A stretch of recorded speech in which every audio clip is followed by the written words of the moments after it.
कोई साहब एक दिन मस्जिद में बैठकर अल्लाह ताला से मुखातब हुए और अर्ज किया, या परवरदिगार, मैंने तुम्हारी किताब में पढ़ा है तुम कुछ लोगों को अपना दोस्त बना लेते हो। मैं जानना चाहता हूं वो लोग कौन होते हैं और कैसे होते हैं। दूसरा, मैं तुम्हारा दोस्त बनने के काबिल नहीं हूं, मैं ये हकीकत जानता हूं, लेकिन क्या मैं जिंदगी में तुम्हारे किसी दोस्त को देख भी नहीं सकता?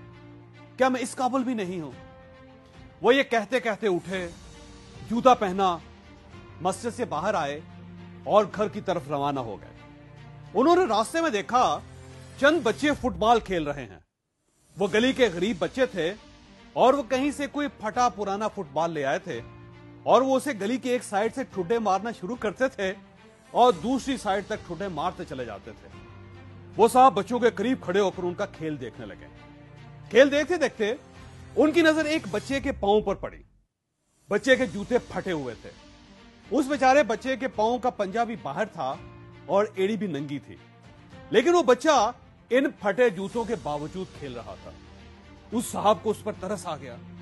वो सीधे मार्केट गए, जूतों की दुकान पर पहुंचे और अंदाजे से बच्चे के लिए जूते खरीद लिए। वो वापस बच्चे के पास आए, उसे रोका और प्यार से उसके सर पर हाथ फेर कर कहा, बेटा तुम अपने फटे वो जूते उतार कर ये नए जूते पहन लो।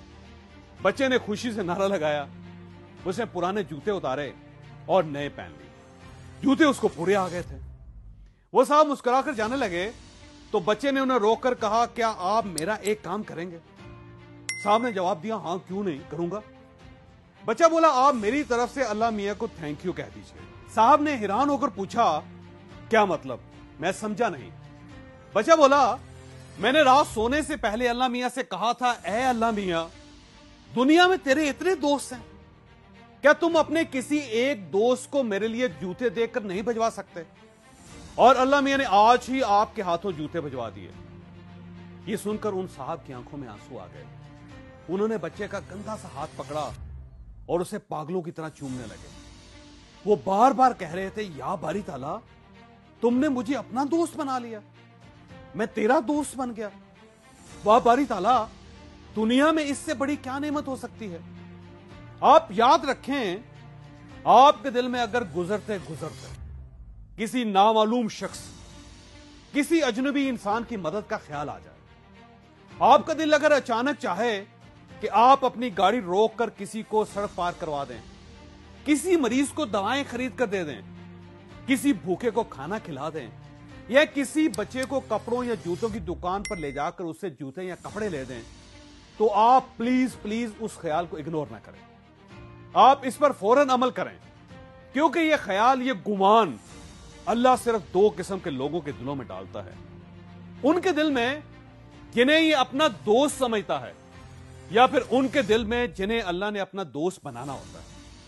और आप उस लम्हे, उस वक्त इन दोनों में से कोई एक होते हैं। चुनांचे ये मौका आप हरगिज हरगिज जाया ना करें, क्योंकि हो सकता है ये मौका दोबारा आपकी जिंदगी में ना आए। मुझे एक बार मुल्क के एक नामवर डेंटल सर्जन ने एक अजीब वाक़ा सुनाया। वो जीटी रोड से गुजर रहा था, अचानक उसकी गाड़ी का टायर फट गया। वो टायर रिपेयर करवाने के लिए टायर शॉप पर चला गया।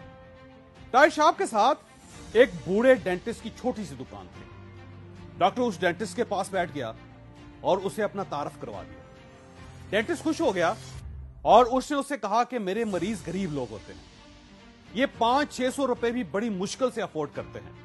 मैं बराह रास्त इनके दांत खींच देता हूं, जिससे इनको बहुत तकलीफ होती है। मैंने सुन करने की दवा खरीद ली है, लेकिन मुझे जबड़ों की नसों को सुन करना नहीं आता। क्या आप मुझे ये सिखा सकते हैं?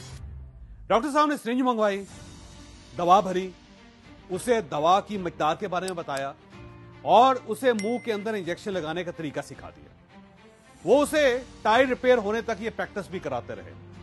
वो डेंटिस्ट खुश हो गया। डॉक्टर साहब रुखसत होने लगे तो बूढ़े डेंटिस्ट ने उसका हाथ पकड़कर कहा, आपको पता है आप अल्लाह के दोस्त हैं।